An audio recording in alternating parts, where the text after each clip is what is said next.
Hi, my name is Marvin, and I'm taking you on a fascinating trip into your mind. Ready? Then let's go.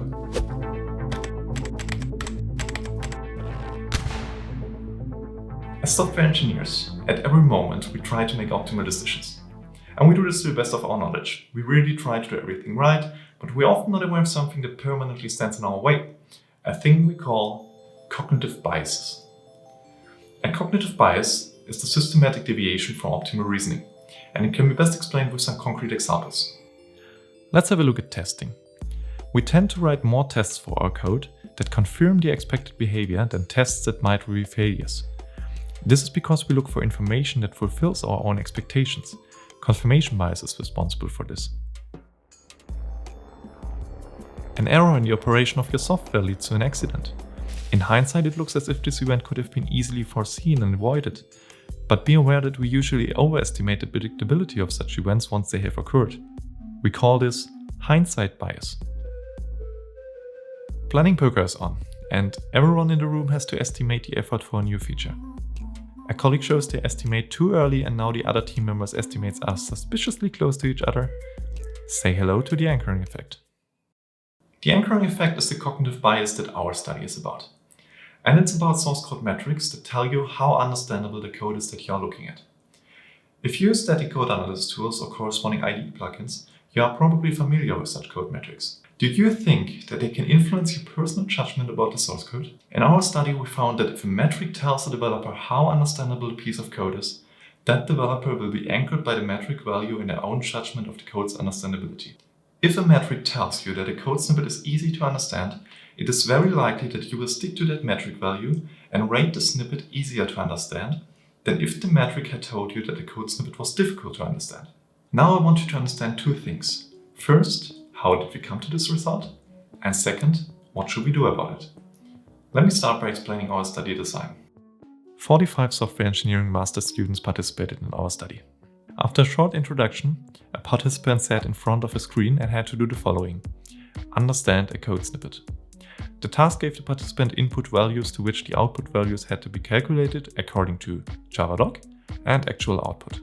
After completing the comprehension task, the participant had to rate the code snippet in its comprehensibility on a scale from 0 to 10. This task was then repeated 2 more times, so that each participant had to understand and evaluate a total of 3 different code snippets. We divided the 45 participants into 2 groups. All participants had to understand and evaluate the same 3 code snippets. Everything else was identical as well, from the presentation of the code to the tasks. There was only one difference.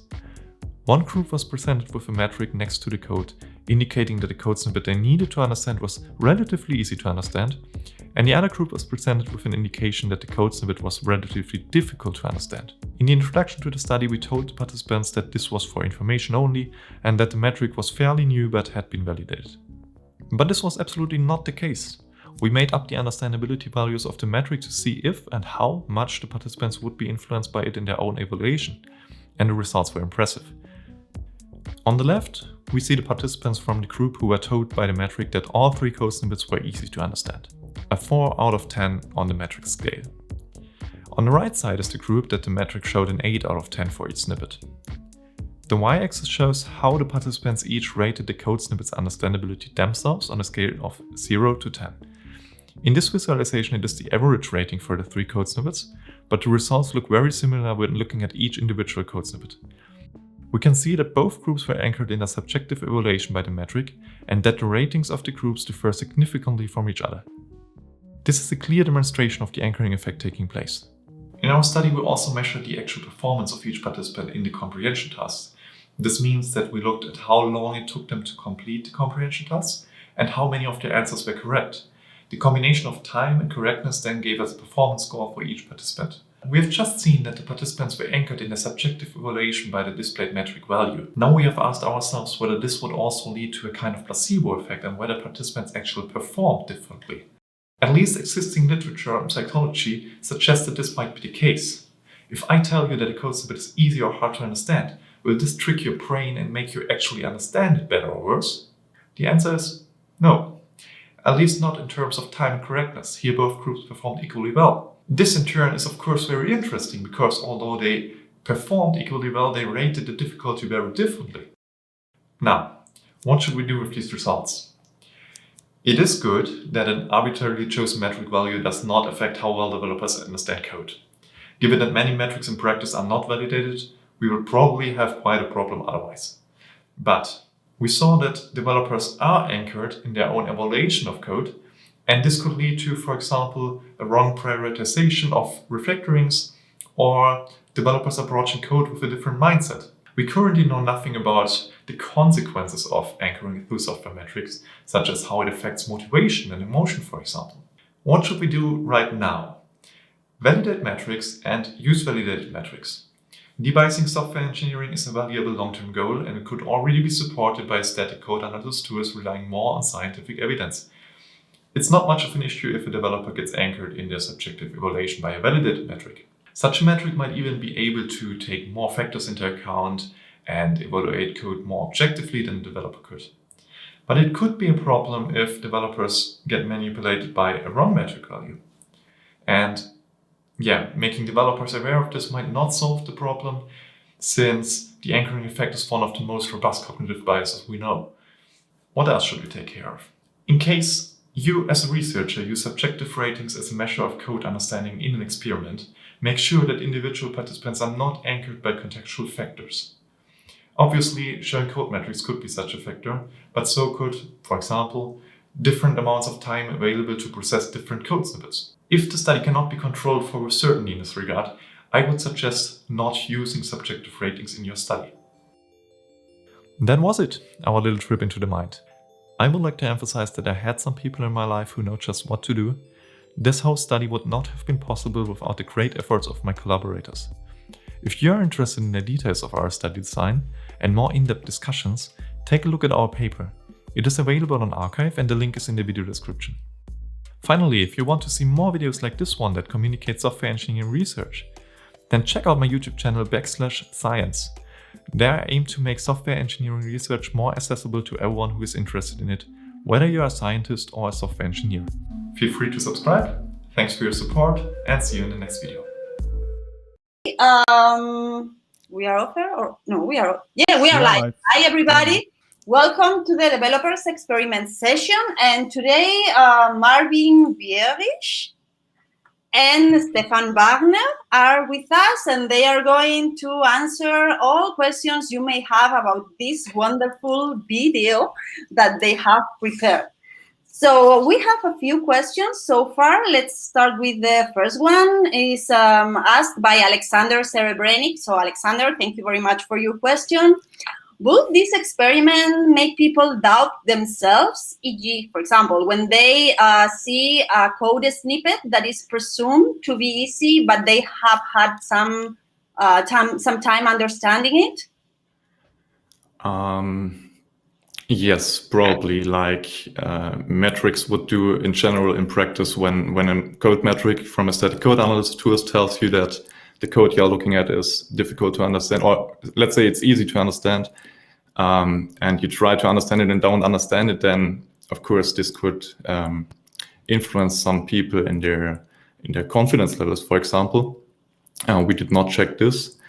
This would be the kind of future work that we would like to see the consequences of the observed anchoring effect. So we know now that people somehow get manipulated by the metric values, but we don't know if this affects such things as confidence or motivation or emotions, for example. Yes, that's the kind of future work that we would like to conduct, or okay, a lot of people to do. Yeah. Thank you very much for your answer. So here's another question from Sridhar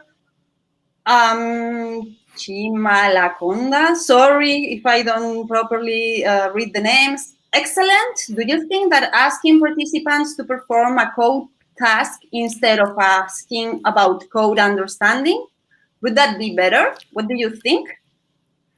I think it would be just different. So it's a question of which construct you want to measure, and our motivation was strongly influenced by the code comprehension metric issues that we have. So there are a lot of metrics that tell people how complex or easy to understand their code is.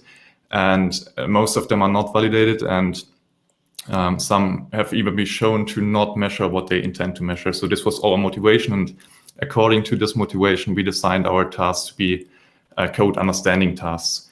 So code changing tasks can sometimes also be part of the code understanding measure. So if you want to see how well someone understood code, you can ask them to modify the code. That's totally valid.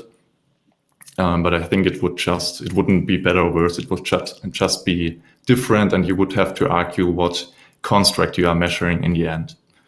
So, yeah. Okay, thank you very much. So here's another question from Madeleine Andres. Very cool paper.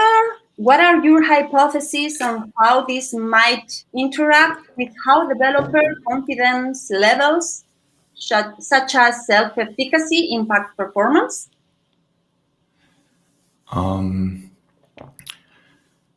Okay, so I understand it. So it's the opposite direction to what Alexander asked, basically. So if if people with higher confidence levels or lower confidence levels are less likely to be impacted, right? And we did not measure this. It's an interesting question, but I encourage you to look at our paper, since we measured a lot of individual factors in an exploratory way, such as happiness and personality and experience, if they correlate with the deviation from the displayed metric value. So if, for example, developers with more experience stick closer to the metric, or the other way around. So we did some initial research on the deviation from the anchoring effect based on individual characteristics. But in general, I would say the research community on the anchoring effect is rather confident that the anchoring effect is a kind of universal phenomena, that it shouldn't matter this much how experienced you are or what your personality is. Almost everyone gets anchored by such an anchor. It's a very robust cognitive bias, and even if you tell people about it, it still persists. So I would say, yes, it's likely that more confident or less confident people are not that much differently anchored by the anchor. So now I guess this question could also aim at the placebo effect, so the actual performance. And yeah, maybe. So we didn't measure a difference in the actual performance, so we can't say which individual characteristics influence the performance.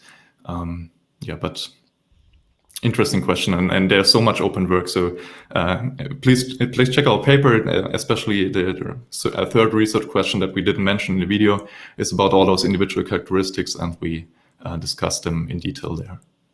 Thanks for the question. Yeah. Okay, thank you. So Wouter Groeneveld. So Wouter, sorry, I'm not sure if I am saying again your name incorrectly. He's congratulating you, so it's a great talk. And I think his question is quite interesting.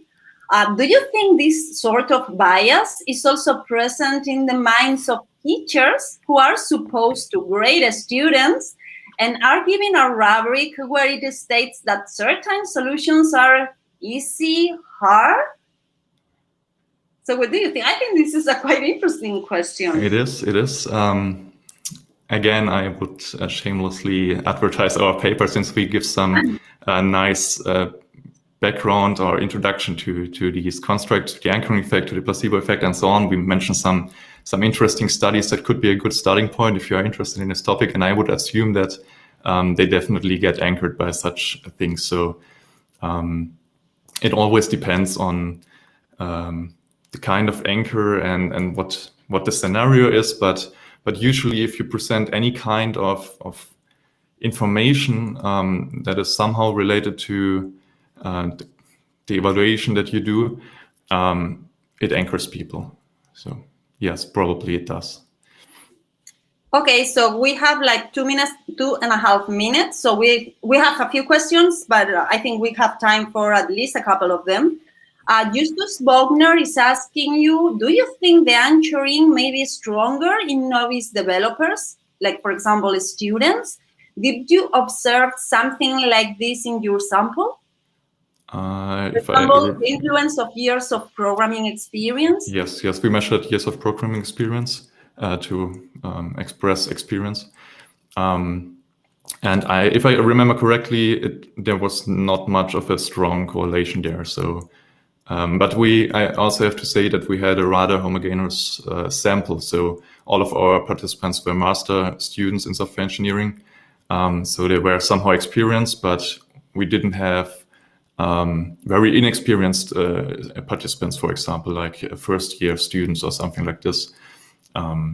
So it could be possible that they are even more anchored if you are not so experienced, and maybe it also correlates a bit with your experience with static code analysis tools in the past, how reliable they are and how you experience this. But I would say, based on our data and what I know about the anchoring effect, as I just told already, it's very likely that no matter how experienced you are, you somehow get anchored to the value that we present you.